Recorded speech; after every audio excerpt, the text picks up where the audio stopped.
जो बोया था वही काटने का वक्त आ गया, या फिर जय शाह की जो कारस्तानियाँ हैं वो सपोर्ट कर जाएगी भारत को, या फिर आपको लगता है कि अब मेज़बानी छिन चुकी भारत से? देखिए, thank you very much. Expose तो हो गए, जो बोया था वो सामने तो आ गया। अब इससे अगला मरहला क्या है वो देखना पड़ेगा। आपने आईसीसी के सरबराह की बात की कि भारत के जय शाह है, लेकिन एशियन क्रिकेट काउंसिल के सरबराह पाकिस्तान के मोहसिन नकवी हैं। तो एशियन काउंसिल की बॉडी जो है उसको हेड पाकिस्तान कर रहा है। तो ये वैसे ही कहा जाता है कि स्पोर्ट्स जो है उसको पॉलिटिक्स से बिल्कुल अलग रखना चाहिए, स्पोर्ट्समैन स्पिरिट नजर आनी चाहिए। और ये ग्लोबली अब तो आप देखें ओलंपिक की क्रिकेट होने जा रही है, तो जो बिग थ्री का एक है ना कि जो रेवेन्यू सबसे ज्यादा जनरेट करता है वही फिर उसकी गलत और सही बातें आपको माननी पड़ती है। इससे आगे निकलना पड़ेगा कि रेवेन्यू एक अपनी जगह है ना, वो क्रिकेट को सपोर्ट करिए, लेकिन जो मेरिट है, जो इक्वालिटी की हम बात करते हैं, वो सबके साथ डबल स्टैंडर्ड नहीं होना चाहिए। अब अगर पाकिस्तान ने last time Asia cup host किया था और इंडिया के मैचेस न्यूट्रल वेन्यूज पे होते, तो वाइस वर्सा आपको आप भी वही अपनाना पड़ेगा। और इंडिया यही सोच रहा है कि इस दफा अगर पाकिस्तान सेमीफाइनल और फाइनल पहुंच गया तो इंडिया में नहीं होगा फिर ये।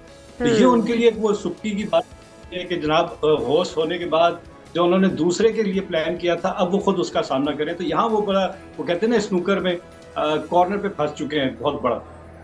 अच्छा हमाद भाई, क्या जिस तरह से जुनेद भी कह रहे हैं कि क्योंकि जय शाह बैठे हुए हैं, तो क्या ऐसा हो सकता है कि हमें ये देखने को मिले कि भारत के अंदर ही हो, भारत को ही मेज़बानी मिले?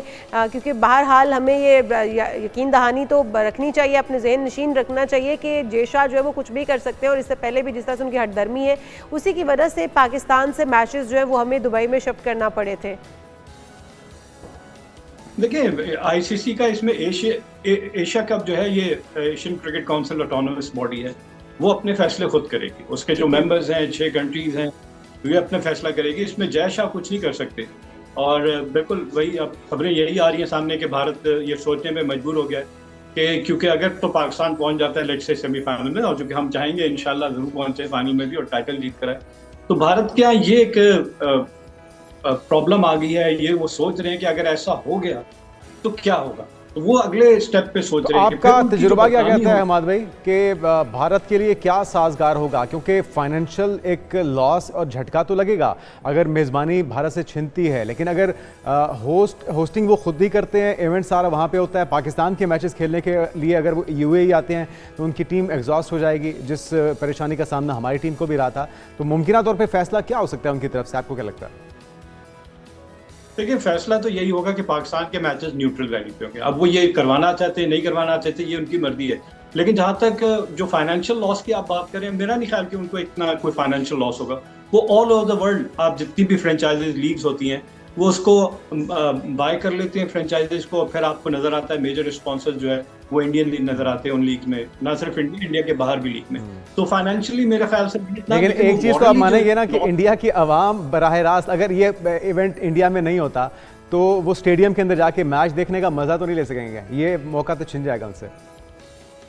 जी, मॉरल की बात करें, मॉरली उनको बड़ा नुकसान होगा। जाहिर है इंडिया में, और हमें पता अगर हो जाए तो 1 लाख तमाशाई किसी स्टेडियम में मौजूद है, ये दुनिया के किसी और मुल्क में आपको नजर नहीं आएगा। रवि शास्त्री ने वर्ल्ड टेस्ट चैंपियनशिप के हवाले से कह दिया कि लॉर्ड्स की जगह अहमदाबाद में कराया जाए। लॉर्ड्स में अगर 25-30 हजार लोग बैठे हुए हैं तो अहमदाबाद में 1 लाख क्राउड बैठेगा, मैच देखेगा। तो वो, और तो ये बात चल रही है, लेकिन साथ साथ ये रियलाइज भी करना पड़ेगा कि आपने एक एग्रीमेंट साइन किया था पाकिस्तान के साथ कि ये जो न्यूट्रल वेन्यूज पे हाइब्रिड फॉर्मूले के तहत लास्ट टाइम एशिया कप खेला गया था, वही अब आपको उसको करना पड़ेगा। आपके पास कोई रास्ता नहीं है भागने का कि आप कहें नहीं जी। यही हो सकता है कि पाकिस्तान के मैचेस, जिस तरह इंडिया के मैचेस न्यूट्रल वेन्यू में पाकिस्तान के, लेकिन वो ये सोचें कि पूरा टूर्नामेंट ही एक वेन्यू पे कर देता है लॉजिस्टिक के हवाले से, क्योंकि ट्रैवलिंग है, बहुत सारी चीजें हैं। तो वो उनकी एक अपनी स्ट्रेटेजी, अपनी प्लानिंग है। अभी तक उन्होंने, जिस तरह उन्होंने अभी तक इसका कोई हतमी जवाब दिया नहीं है, लेकिन मोस्ट प्रॉब्ली ऐसा ही लग रहा है कि इंडिया दूर है कि इसको शिफ्ट किया जाए इन यूएई। और हमारे भाई, जिस तरह से आप कह रहे थे कि अगर सेमीफाइनल फाइनल तक पाकिस्तान पहुंचता है तो फिर यकीनी तौर पर जो फाइनल मैचेस होंगे वो भी भारत से छिन जाएंगे और वो भी जाहिर है कि वो दुबई में होंगे। लेकिन इसके लिए पाकिस्तान की स्ट्रेटजी क्या होनी चाहिए, पाकिस्तान का स्क्वाड क्या होना चाहिए, किस किस प्लेयर को आप देखते हैं, और क्या आप समझते हैं कि उन प्लेयर्स के साथ उतरते हुए हम भारत से वो मैचेस दुबई में करवाने पर उन्हें मजबूर कर सकते हैं, उनसे वो इवेंट छीन सकते हैं? सबसे पहले तो इस बात पे इंशाल्लाह कहें आप दोनों के पाकिस्तान इंशाल्लाह। सेमीफाइनल और फाइनल पे हाँ जी, ट्रॉफी हमारी जीत कर दुआएं आए। तो साथ ही हैं, लेकिन उनको दवा भी करनी पड़ेगी ना हमाद भाई।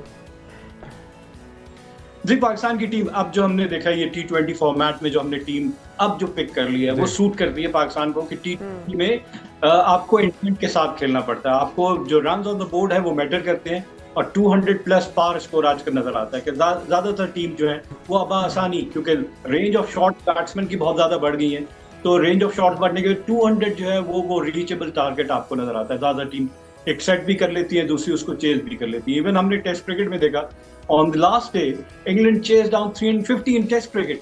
तो क्रिकेट ग्लोबली बहुत चेंज, तो आपको ऐसे प्लेयर चाहिए जो हमें मिल गए, अल्लाह का शुक्र है। नए जो प्लेयर आए हैं, नए सेट ऑफ प्लेयर, अब उनके साथ पेशेंस का मुजाहरा ये पाकिस्तान के सिलेक्टर्स के ऊपर है कि आप एक आध अगर बुरी परफॉर्मेंस हो जाती है लेकिन उनके अंदर टैलेंट है। अब यहाँ पे सही। कोचेस का रोल आ जाता है कि एक तो जी। प्लेयर के अंदर टैलेंट, उसको जब तक आप टफ नहीं करेंगे कि वो पैनिकिंग बटन ना बच जाए कि नहीं हो रहे तो फ्रस्ट्रेशन में अपनी विकेट मजबूत असाब और अच्छी स्ट्रेटजी उसको- के साथ जाना होगा। बहुत शुक्रिया, हमारे सिद्दीकी हमारे साथ मौजूद थे। और फाइनली भारत की अब खेल के अंदर सियासत को लाने का जो खमियाजा है वो भुगतने का वक्त आ चुका है।